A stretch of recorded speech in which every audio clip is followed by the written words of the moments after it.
Olá, gente, tudo bom? Sou Luiz Valério, filho de Maria das Graças e de Luiz Valério. Sou irmão de Elisângela, de Élida, de Elissandra e de Elielza. Sou um homem negro, de candomblé e fisioterapeuta. Atualmente, eu estou coordenando a política estadual de atenção integral à saúde da população LGBT. Importante lembrar que este momento é um momento onde a gente discute o protocolo de atendimento na atenção primária à saúde na pandemia de Covid-19. Este é o protocolo comentado da Política Estadual de Atenção Integral à Saúde da População LGBT. Lugar da população na saúde é o lugar onde se necessita de cuidado e de acolhimento. Logicamente que aí está também a atenção básica em saúde. Convido a vocês a chegarem conosco e abrirem a mente, abrir o coração, para que a gente possa trazer informações positivas de cuidado e acolhimento na saúde. Esta é uma questão de respeito, uma questão de direito e uma questão de regulamentação, quando o próprio SUS traz essa política para o bojo do Sistema Único de Saúde. Então, eu estaria de estar trazendo para vocês algumas informações no sentido a construir processos de cuidado e acolhimento.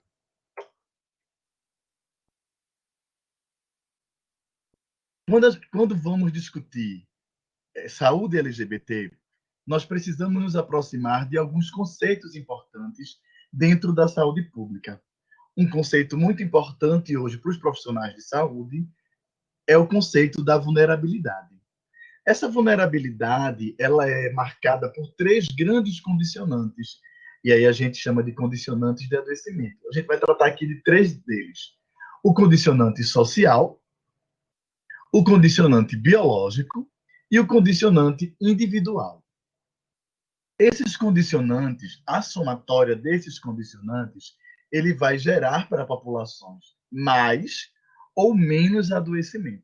Como assim, Luiz? Eu preciso entender vulnerabilidade para discutir saúde LGBT?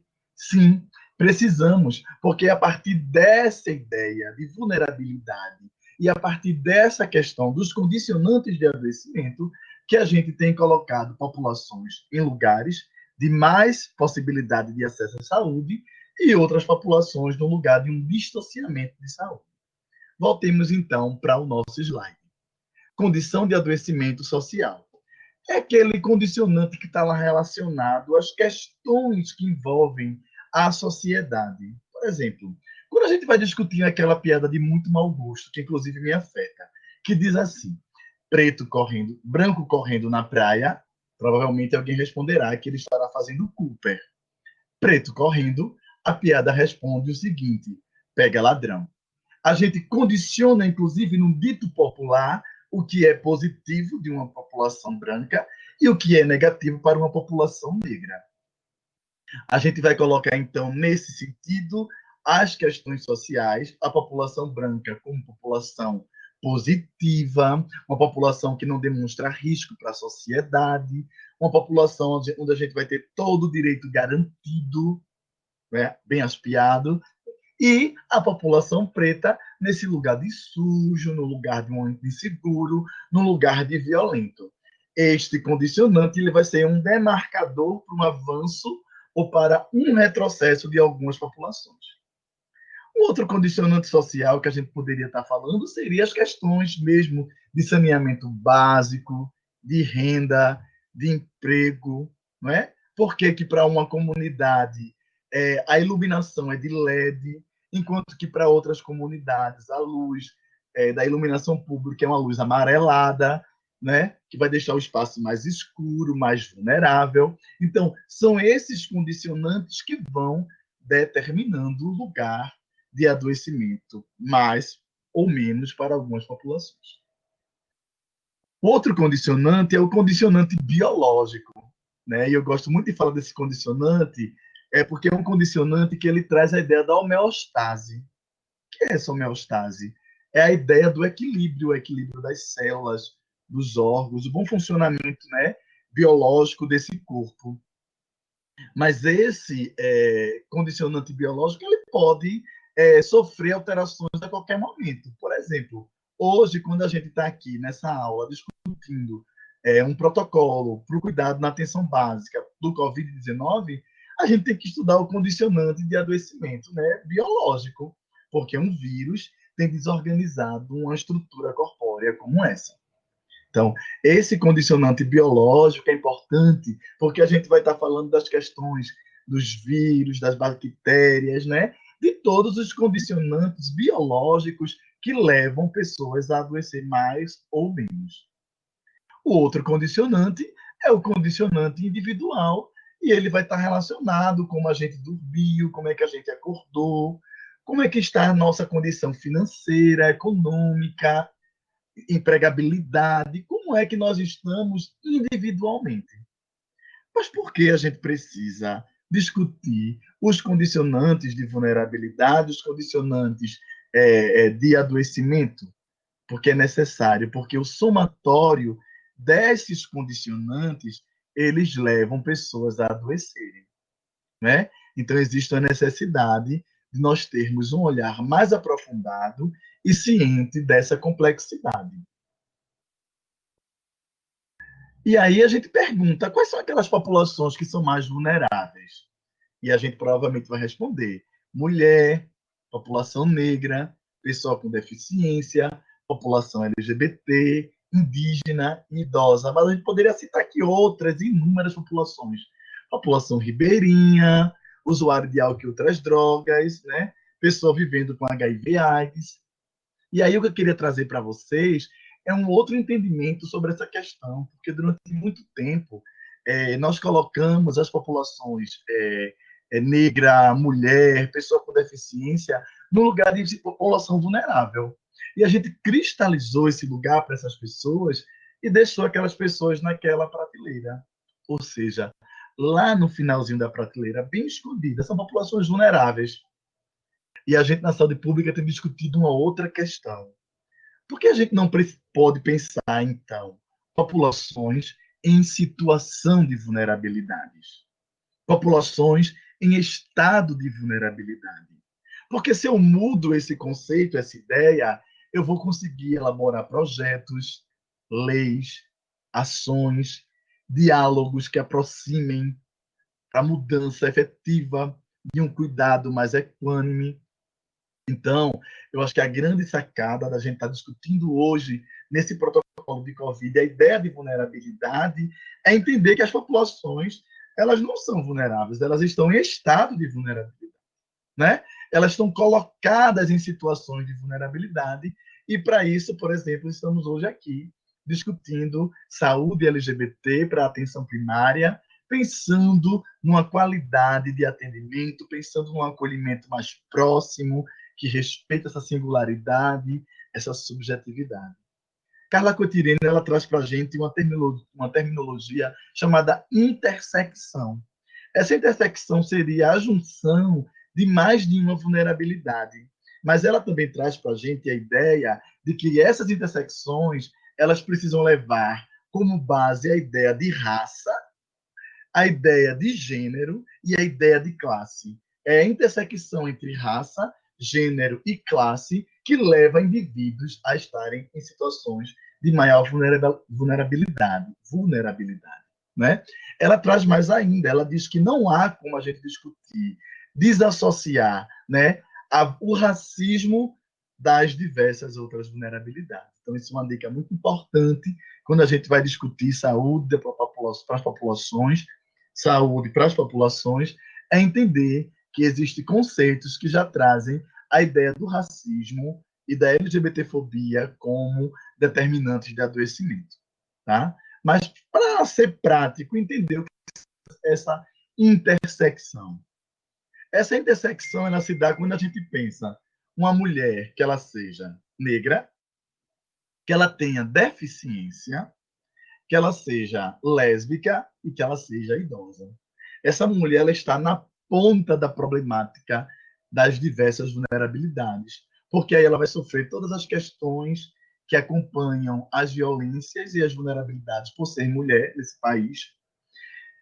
as questões relacionadas ao racismo, por ser esta uma mulher negra, as questões de negação de acesso, por ser essa mulher uma pessoa com deficiência, portadora dessa deficiência, por ser uma mulher lésbica, as questões do preconceito e a negativa da existência do diálogo e do respeito por estar idosa.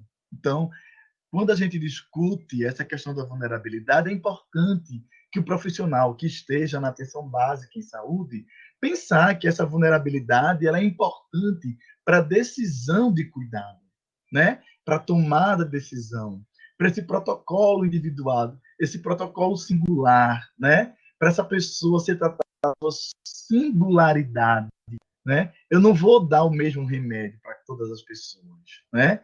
Eu posso, inclusive, pensar qual o melhor protocolo de cuidado, qual o melhor tratamento que eu posso estar oferecendo para esse usuário. Não mesmo. A gente tem vivido muito esse tempo, né, de protocolos onde a gente entrega o mesmo medicamento, né, a mesma terapêutica, e a gente precisa dar no sentido de que essa intersecção ela traz para a gente a ideia de olhar para o outro num olhar mais integral, né? Mais do que isso, num olhar mais globalizado, que inclusive eu vou precisar discutir território, né? De onde vem essa pessoa que está buscando cuidado e acolhimento na minha unidade de saúde? Será que ela comeu? Será que ela dormiu bem? Será que ela está conseguindo se relacionar com um companheiro ou companheira, se for o caso? Né? Então, a gente precisa entender todos esses aspectos. E aí, quando a gente discute saúde da população LGBT, a gente precisa entender, né, que essa vulnerabilidade ela é caracteristicamente interdisciplinar, ela é fortemente, eu vou repetir isso, tá, Arnaldo? Quando a gente vai discutir saúde da população LGBT, e eu quero trazer o conceito, né, que Ruth Massa traz para a gente, que essa vulnerabilidade, a abordagem dela, ela é caracteristicamente interdisciplinar, ela é fortemente ancorada nas ciências sociais e humanas, porque ela busca compreender, para além dos determinantes epidemiológicos, a dimensão dos sentidos e dos significados da exposição dos sujeitos a determinadas situações de risco, bem como as implicações e os efeitos diferenciados dessas exposições nas trajetórias individuais e interativas. Né? Tudo isso que a gente trouxe está aqui resumido pelo conceito que Ruth traz. Né? Então, essa trajetória individual, interativa, é que vai determinar o quão essa pessoa se aproximou de mais ou de menos vulnerabilidade. Né? Eu não posso dizer, por exemplo, eu posso afirmar, por exemplo, que todas as mulheres elas sofrem violência, mas eu não posso dizer que todas as mulheres sofrem violência sexual. É diferente. Mas eu posso dizer que a grande maioria das mulheres, ou na sua grande maioria, elas vivem violência, né? Na negação da feminilidade, na questão da negativa de direitos, né? Nessa oposição ao direito, né? Nesse lugar da negativa dessas mulheres serem o que elas querem ser, da forma que elas desejam ser. Né? Então, esse patriarcado ele determina o lugar de adoecimento para a grande maioria das mulheres. E aí, uma coisa importante também nesse diálogo, para a gente trabalhar, né, essa construção do que são os conceitos importantes para discutir populações em estado de vulnerabilidade, que é a discussão da violência. Né? Essa vulnerabilidade ela vem muito de mão dadas, né, com essa violência, porque toda vulnerabilidade ela é uma negativa de direito. E essa violência ela tem uma ideia de um fenômeno sócio-histórico. Não? Então, quando a gente vai olhar o hoje, a gente não pode esquecer o que foi construído anteriormente. Né? O racismo, por exemplo, ele tem bases que antecedem. Né? Quando os portugueses, né, a coroa portuguesa, né, quando a coroa portuguesa vai em África, sequestra o povo africano e traz para o Brasil em forma de escravos, a gente já tem aí demarcado um lugar político de que esse lugar de violência é um fenômeno sócio-histórico, e que isso vai se perpetuando nos diversos tempos, né, e nos diversos momentos históricos, inclusive nos tempos modernos, né? Inclusive hoje a gente tem discutido que o racismo ele é muito camaleônico, ele vai mudando de cor de acordo com o tempo em que ele está situado. E aí fica a dica, né, para quem está na atenção primária em saúde, que eu preciso discutir o acolhimento, né? Para eu estar na atenção básica, discutindo saúde LGBT, qual é o principal ponto? O acolher.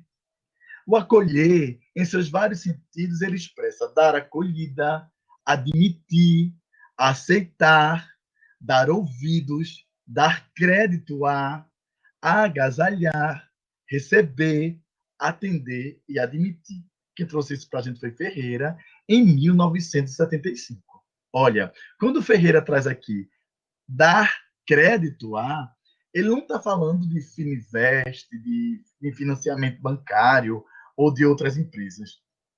Ele está falando da gente dar ouvido a outra pessoa, dar crédito à história que a outra pessoa traz para a gente. Mas esse acolhimento ele só é possível quando o trabalhador, na sua responsabilidade, né, de servidor, compreende o trabalho e a compreensão do que é um acolhimento. Não é somente uma classificação de risco, né, como vermelho, verde e amarelo da fitinha que se coloca no braço. Não, não é esse acolhimento. É um acolhimento que entenda da singularidade, da subjetividade e das problemáticas de cada população que irá atravessar, adentrar nos serviços de saúde ao qual estaremos desenvolvendo cuidado para essas pessoas. O outro é a equipe. A equipe ela precisa estar integrada, né? O enfermeiro precisa ter um diálogo positivo com o técnico de enfermagem, com a secretária, com o médico ou a médica, com o porteiro, com segurança, com o rapaz da limpeza ou a moça da limpeza, né? Então, a equipe ela precisa estar integrada num processo para que esse acolhimento ele surta efeito, né? E eu acho que dentro da saúde pública, dentro do processo de cuidado e acolhimento para as diversas populações, o acolhimento ele é crucial, né?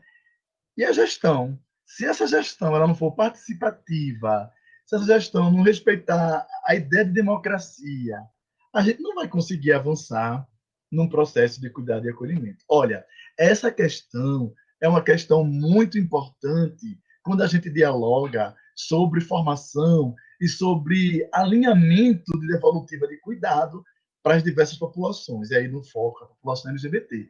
É aqui nesse acolhimento que a gente, muitas vezes, está determinando a não entrada desses usuários e usuárias no serviço de saúde, principalmente na atenção básica e saúde. Quando a gente vai se aproximar dos dados de informação e estudos sobre a manutenção da população LGBT dentro da saúde pública, a gente vai perceber que os usuários LGBTs eles adentram na saúde na média e na alta complexidade. Então, a gente precisa urgentemente dialogar o acolhimento. A gente precisa urgentemente, enquanto atenção primária, que tem na sua determinação resolver mais de 85% das problemáticas em saúde, a gente precisa, então, entender o que é esse acolhimento, o que é essa ideia de saúde LGBT e para que veio essa política. Essa política, ela não é uma invenção minha, não é uma invenção de alguém que estava lá na esquina gritando, é uma invenção, nem uma invenção de pessoas que de partidos A ou B.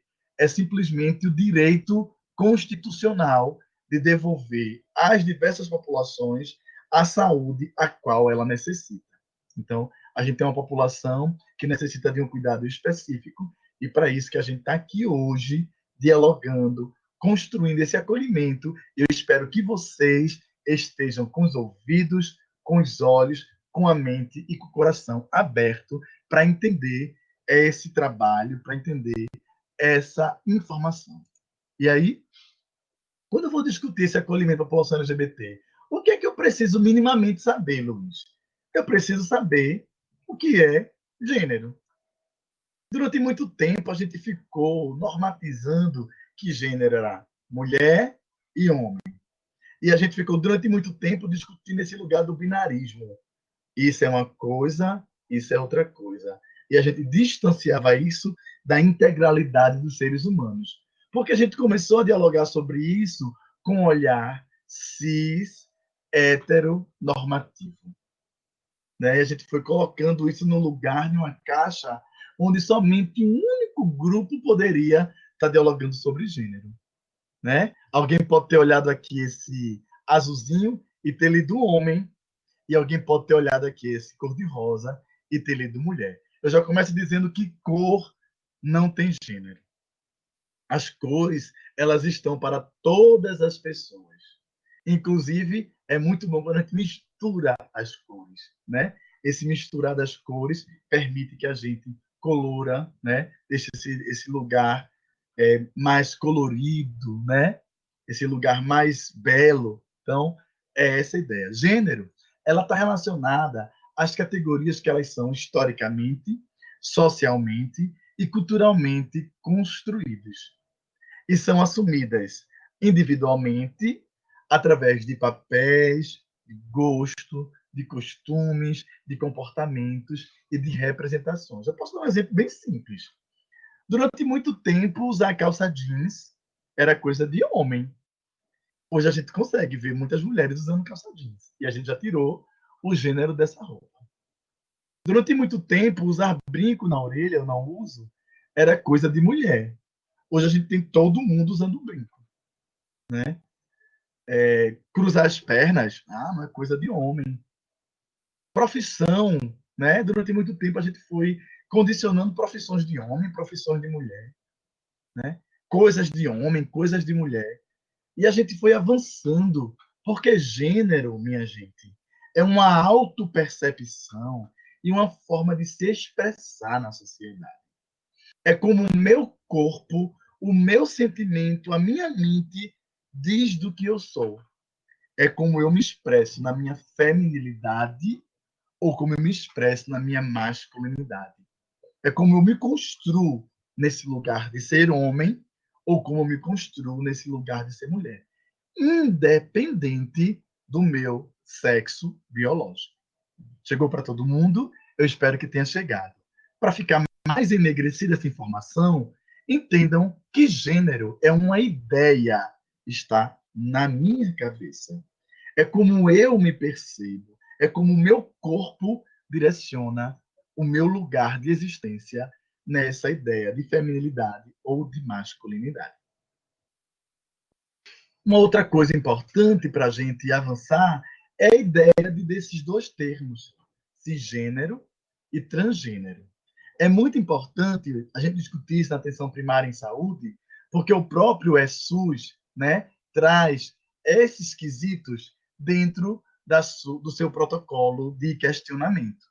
E a gente tem vivido muitas problemáticas quando a gente não questiona, quando a gente não pergunta às pessoas o seu gênero, a sua orientação sexual, né? A gente tem deixado de construir um perfil epidemiológico importante para o estado de Pernambuco, importante para o estado brasileiro, né? É porque é a partir daí que a gente vai saber como nasce, como adoece e como tem morrido as diversas populações. No nosso caso, a população LGBT.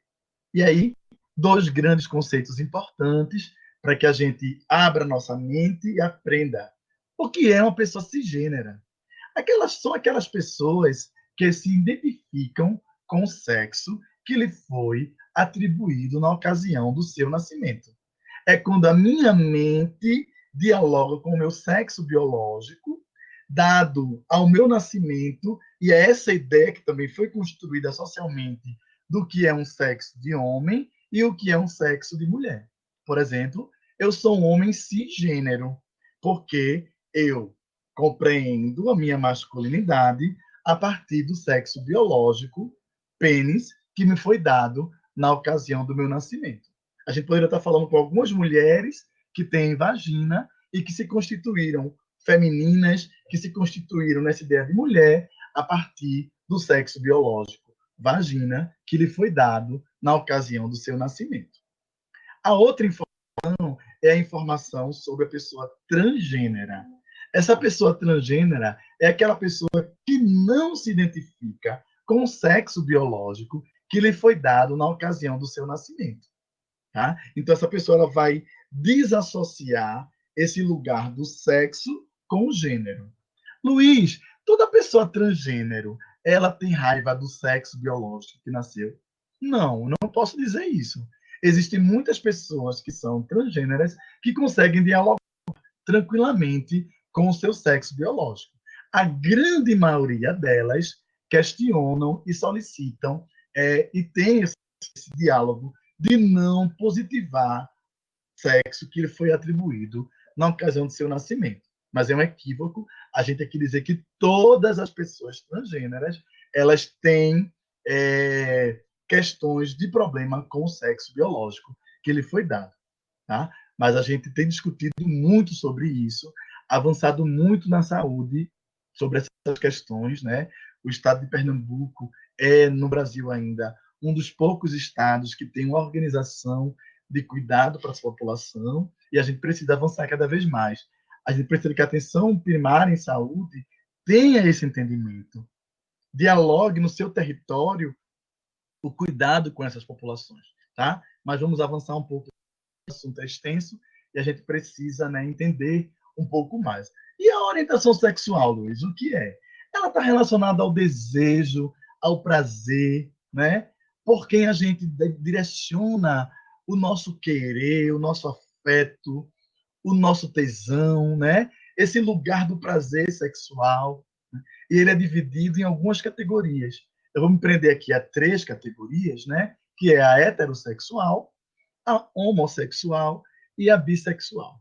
Para ser bem enegrecida a informação, a pessoa heterossexual é aquela pessoa que direciona o seu desejo, o seu afeto, o seu prazer, o seu querer, o seu desejo para a pessoa do gênero oposto ao seu. Já a pessoa homossexual, ela vai estar direcionando o seu desejo, o seu prazer, o seu afeto para a pessoa de gênero igual ao seu. A pessoa bissexual é aquela pessoa que direciona o seu desejo, o seu afeto e o seu querer para pessoas de ambos os gêneros. Uma coisa importante quando a gente discute a população bissexual é que a gente, durante muito tempo, foi colocando essas pessoas no lugar de promíscuas, né, de indecisas, e não é isso. São pessoas que se apaixonam, se relacionam com pessoas de ambos os gêneros. E Luiz, onde é que fica a pessoa transexual dentro da orientação sexual? Ela vai ficar na orientação sexual adequada ao seu desejo. A gente pode ter, por exemplo, uma mulher travesti que ela seja heterossexual. Eu posso também ter uma mulher travesti que ela seja homossexual e eu posso também ter uma mulher travesti que ela seja bissexual. Porque é importante a gente lembrar que uma coisa é a orientação sexual está relacionada ao desejo, ao prazer, à forma com quem a gente se relaciona e direciona os nossos afetos. E a identidade de gênero está relacionado à forma de existir no seu lugar do masculino ou no seu lugar de feminino. E aí, para ficar muito mais enegrecido, está aqui esse biscoito sexual, que traz que a identidade de gênero está na cabeça, a orientação sexual está no coração e o sexo biológico está aqui abaixo da linha do Equador e pode ser macho, fêmea ou intersexe. Essa população intersexe, durante muito tempo, foi tratada como populações hermafroditas, e aí a gente avança com a política e com o próprio entendimento da ciência, e a gente viu que o hermafroditismo está relacionado à ambiguidade de sexo, mas também está relacionado à possibilidade de uma autofecundação. E aí isso não cabe para nós humanos, e a gente então discutiu essas questões da população intersex. Uma outra coisa importante sobre populações intersex é que durante muito tempo a gente tem, né, a decisão por esse gênero no ato do nascer. Muitas pessoas intersexas, elas têm problemas futuros porque os profissionais de saúde, no ato de nascer, olha para aquela genitália e define se aquela pessoa é homem ou mulher. E não é assim que a gente está vendo que a sociedade está se organizando. Não é uma vagina ou um pênis que está definindo quem é homem ou quem é mulher, né? Existem outras construções que vão além disso. E eu fico muito feliz de saber que hoje o Sistema Único de Saúde, através da Portaria Nacional, né, de Saúde LGBT, determina cuidados específicos. E a gente pode hoje estar aqui discutindo temáticas que são, inclusive, incômodas para muitos profissionais. Mas fica a dica, se a gente não estuda, a gente está machucando, maltratando, negligenciando e matando muitas populações LGBT. Então, é importante sim discutir sexo, discutir gênero, discutir raça, discutir determinantes de adoecimento, discutir vulnerabilidade, questões que durante muito tempo colocamos embaixo do tapete e tivemos muita morte e temos até hoje, né? Os dados epidemiológicos estão trazendo muitas informações sobre isso. Mas fica aqui essa informação. Gênero se refere à forma de se identificar e ser identificada como homem ou como mulher. A orientação, ela está relacionada ao desejo, à atração afetiva, romântica, sexual por pessoas, tá? Então é importante a gente estar dialogando sobre isso.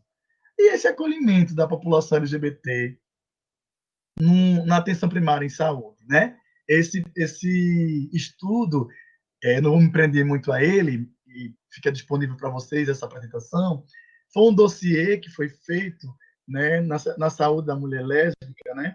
Promoção da equidade e da integralidade na saúde, e aí ele trouxe a informação de que 40% das mulheres lésbicas, elas não revelavam e não revelam ao profissional de saúde a sua orientação sexual.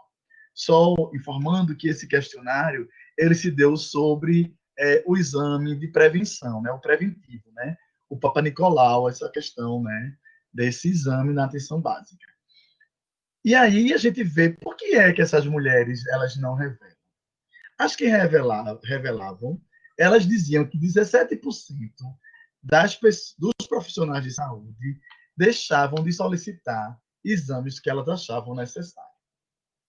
Já 28% revelam que há uma diminuição no tempo do atendimento. Lógico, está explicado isso.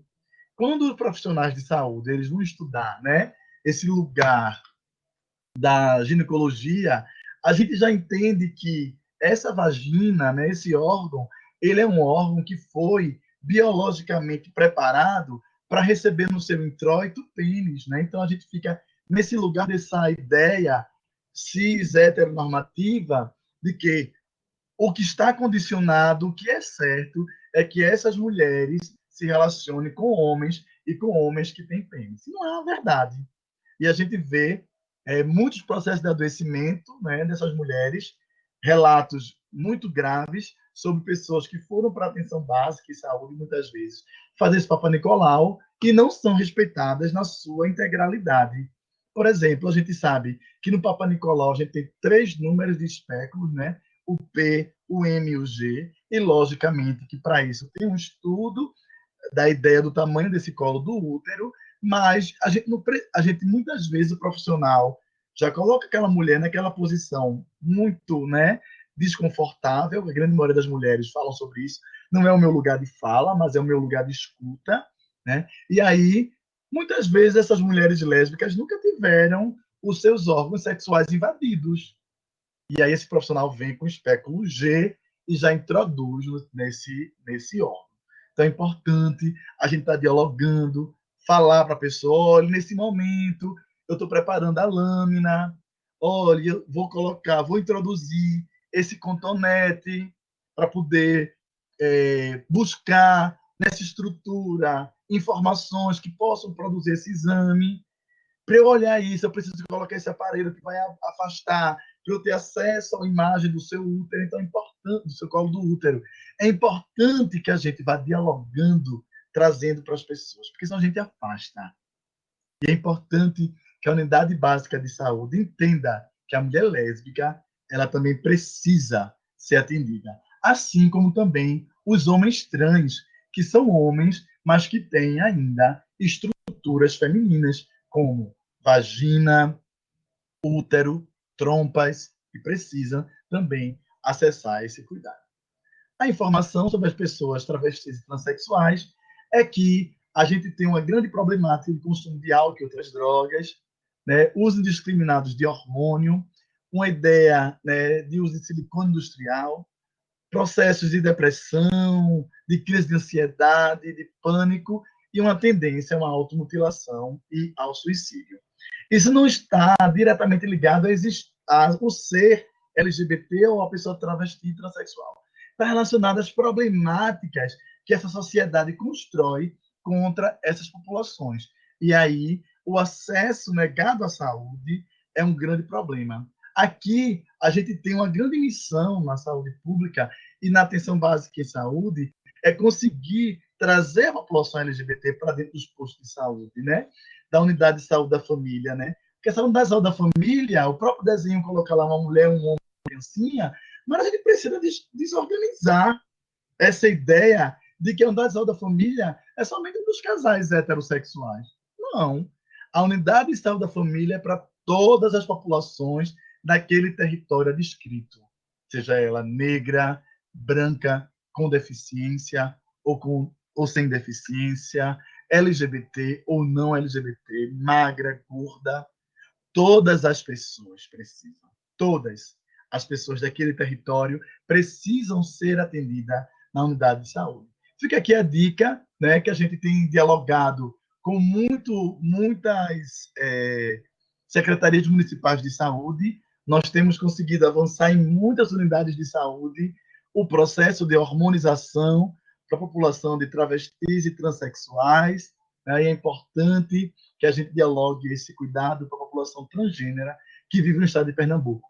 É possível, sim, o médico e o grupo de enfermagem, a população, a saúde da atenção primária em geral, dialogar sobre a dispensação e o cuidado no território, na unidade de saúde da família, com as questões de hormonização da população LGBT. Então, fica essa dica e essa cobrança também de que a gente possa avançar. Tá? E em relação à população gay, tem aí a informação de que a gente sofre muita violência no trabalho, violência no próprio território, né? Essas violências elas se dão nas questões sobre a negativa de direito. A gente precisa também, na unidade de saúde da família, olhar esse homem gay, né? Não somente como usuário das questões de ST/AIDS, né? Nós somos muito mais do que isso, e a gente tem vivenciado muito isso, que toda a população de gay que chega na unidade de saúde, a primeira coisa que é ofertada para esse usuário é o teste rápido de HIV. Não estou aqui dizendo que é errado ofertar esse teste, mas não só é este serviço que a gente precisa acessar na unidade de saúde, a gente precisa acessar a hiperdia, né? As questões de saúde mental, todos os elementos que estão dentro do programa de saúde da família precisa ser ofertado a esse homem gay. Tá? Então, fica essa dica. É importante, sim, dispensar o preservativo, é importante, sim, oferecer o teste rápido, mas também é importante entender que nós, LGBTs, sofremos com dente cariado e com encravada. Então, fica essa dica ao integrar, a receber uma população LGBT na unidade de saúde, não oferece primeira cesta de preservativo, não. Oferece a unidade inteira. Abre a porta para essa pessoa. Diga a essa pessoa que ela é bem-vindo e bem-vinda naquele espaço de saúde. E escuta. Assim como a gente falou sobre o acolhimento, acolhe essa população para que ela possa dizer o que é que está levando ela àquela unidade de saúde. Tá? E aqui, só para vocês entenderem, esses são agravos relacionados ao uso indiscriminado do silicone industrial, né? Um problema que afeta gravemente a saúde da população de travestis e de pessoas transexuais. Isso pode chegar na unidade de saúde da família, né? Uma questão de necrose de glúteo, de quadríceps, né? Do próprio trapézio, de face, né? Porque o silicone industrial, para vocês que não sabem, muitas dessas meninas utilizam óleo de colocar em máquina, óleo de colocar em corrente de bicicleta, né? Óleo mineral, muitos elementos para construir esse corpo feminino. Alguém pode estar me questionando, mas Luísa, elas fazem isso porque elas querem, não é? Eu respondo, não. Elas fazem isso porque a sociedade construiu uma ideia de gênero e uma ideia de lugar de feminilidade que cobra, inclusive, um corpo que é de mulher e um corpo que é de homem. E aí, uma coisa que é importante lembrar é essa ideia de que hoje existe a criminalização da LGBTfobia, então fica a dica, né? Que a fobia para gay é homofobia, a fobia para lésbica é a lesbofobia, para a pessoa bissexual é a bifobia e para a pessoa transexual é a transfobia. Lembrar que a gente precisa dialogar sobre essas questões e a gente tem no estado de Pernambuco centros de referência de cuidado e proteção para essas populações. E aí uma coisa hiper importante na unidade de saúde é o uso do nome social, a ideia do cartão SUS. O SUS foi o primeiro sistema público para reconhecer essa identidade de gênero das populações. É muito simples, na unidade de saúde, dentro do sistema de construção do cartão SUS, ofertar o cartão SUS para essa população. O nome social para a população LGBT, para a população de travesti transexual, é algo de dignidade, né? Porque ela permite a essa população o direito à sua existência. Quando a gente não dialoga, não respeita o cartão SUS, a gente está violando a portaria 1820, a portaria 233, estamos construindo, junto a essa população, um abandono do serviço de saúde, né? Esse afastamento do serviço de saúde, esse êxodo, né? Essa expulsão, ela se dá muitas vezes pelo nosso olhar preconceituoso, né? Nós somos sim responsáveis por não acesso, pelo não acesso dessas populações dentro da unidade de saúde da família, tá? Então é importante lembrar que o uso do nome a negativa do uso do nome social, ela viola os direitos humanos, o direito à saúde e os demais direitos da pessoa LGBT.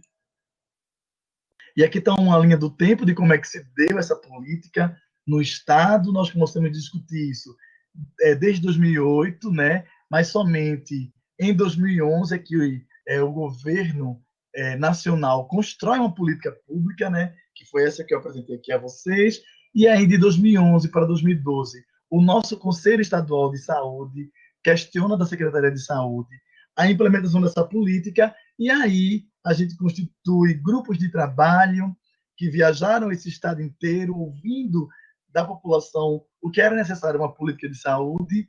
A gente constitui um ambulatório LGBT, constitui um grupo de trabalho, mas somente em 2015 é que a gente tem aí uma política estadual instituída. Nós fomos o primeiro estado no país a ter essa política normatizada através da portaria, a portaria número 60, de 11 de março de 2015, que trabalha o objetivo e a promoção integral da população LGBT. E a gente trabalha com três grandes eixos, né? A atenção à saúde como esse guarda-chuva maior, que vai desde a atenção primária em saúde, da média e da alta complexidade, com tecnologias leves e pesadas, e a vigilância e a educação em saúde.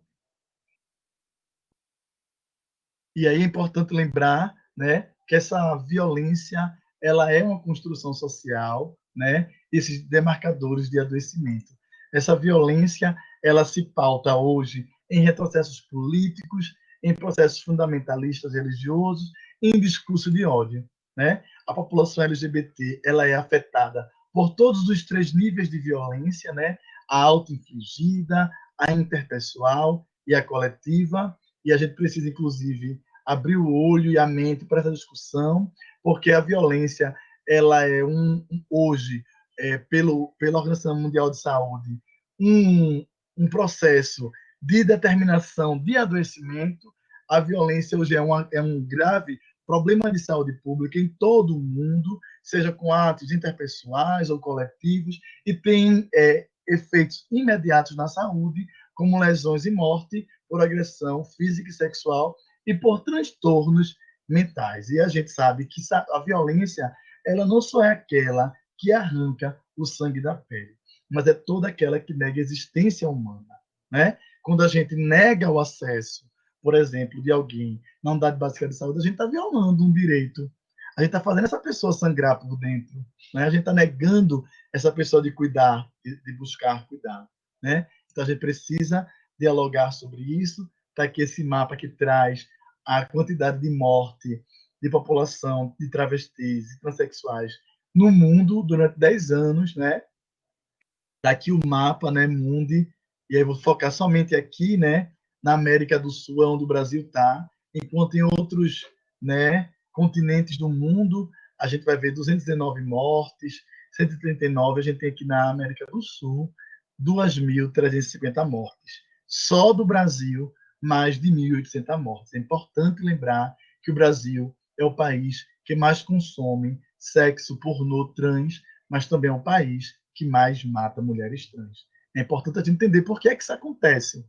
É porque muitas vezes a gente entorta a cara e quer negar de ouvir esse diálogo que a gente está tendo aqui hoje. Eu chamo vocês para que a gente possa avançar, porque todas as vidas importam, mas a gente continua matando Dandara, continua matando, né, mães matando filhos por serem LGBT, crianças se suicidando por conta de bullying homofóbico, e aí a gente precisa fortalecer esse controle social para a denúncia, e o Disque 100 ainda é um grande canal de denúncia.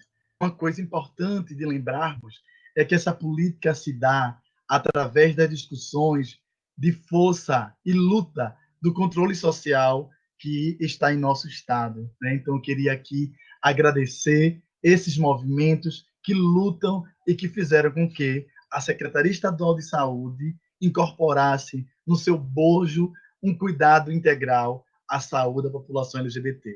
Essa política, ela está dentro da Secretaria Executiva de Atenção à Saúde e dentro da Diretoria de Políticas Estratégicas. Então, isso é um movimento importante de lembrar sempre que tudo que fazemos na devolutiva de cuidado está relacionado a um tempo histórico e uma luta dos movimentos.